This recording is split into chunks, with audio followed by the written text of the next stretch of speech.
ये कहानी है उस अस्पताल की जिसके नाम से ही शहर के लोग काम चाहते थे। एक ऐसा सरकारी अस्पताल जहां हर रोज कोई न कोई नया पुरअसरार केस सामने आता। ये कोई एक दिन, एक हफ्ते या एक महीने की बात नहीं थी। ये सिलसिला बरसों से चलता आ रहा था।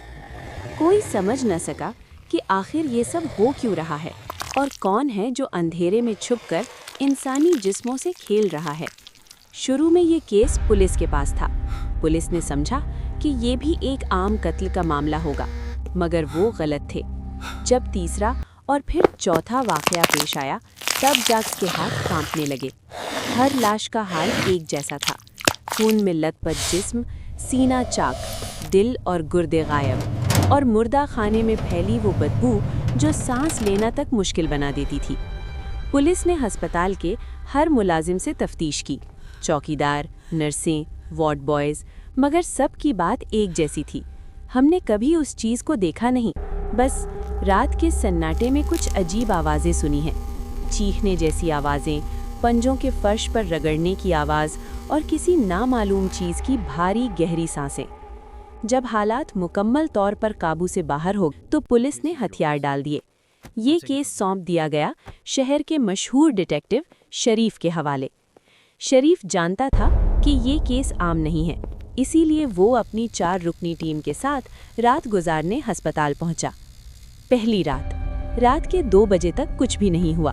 न कोई आवाज़, न कोई हरकत, सिर्फ घड़ी की टिक टिक और शरीफ की बेचैन आंखें। सुबह हुई और लाश बिल्कुल सही हालत में थी। यूं लगा जैसे अस्पताल खुद उनसे खेल रहा हो। दूसरी रात, टीम पहले ही जाग कर थक चुकी थी। इसी रात एक नई लाश मुर्दा खाने में लाई गई। थकन के मारे सब कुछ देर के लिए सो गए, और यही उनकी सबसे बड़ी गलती थी। अचानक अंधेरे में एक आहट सुनाई दी, जैसे किसी ने फ्रीजर खोला हो।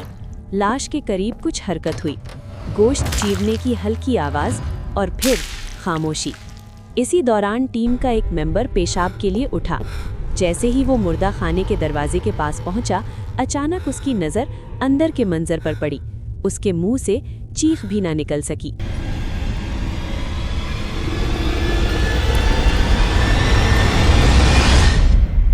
अगले ही लम्हे अंधेरे ने उसे निगल लिया। सिर्फ खून के गिरने की आवाज़ आई। दूसरा मेंबर दोस्त की आवाज़ सुनकर अंधेरे में उसके पीछे गया। लाइट्स बंद थीं और फर्श गीला था। अचानक कुछ उसके सामने से गुजरा, एक जोरदार झटका, और वो ज़मीन पर आ गिरा। उसके जिस्म से खून बहने लगा। वो जिंदा था, मगर बुरी तरह जख्मी। डिटेक्टिव शरीफ और उसकी फीमेल साथी वहां पहुंचे तो लाश के हिस्से गायब हो चुके थे और दीवार पर खून से पंजों के निशान बने हुए थे। लेकिन वो चीज़, वो खूनख्वार जानवर किसी को नजर नहीं आया। शरीफ की सांसें तेज हो गईं, क्योंकि वो जान चुका था कि जो भी उस मखलूक को देख ले वो जिंदा नहीं बचता। और अब वो खुद उसी अस्पताल में था।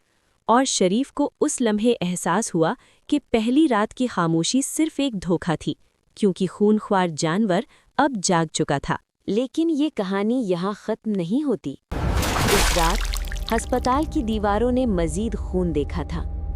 डिटेक्टिव शरीफ का एक साथी हमेशा के लिए खामोश हो चुका था, जबकि दूसरा जिंदगी और मौत के बीच तड़प रहा था। फर्श पर बिखरा खून, फिजा में फैली वही सड़ी हुई बदबू, और अंधेरे में गूंजती किसी नामालूम मखलूक की भारी सांसें। ये सब इशारा दे रहा था कि असल खौफ अभी आना बाकी है।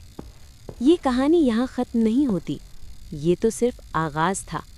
अगर आप जानना चाहते हैं कि वो कौन था, वो क्यों मारता था और अगली बारी किसकी थी, तो कमेंट करें और चैनल को सब्सक्राइब करें, क्योंकि अगला हिस्सा पहले से भी ज़्यादा खौफनाक होने वाला है।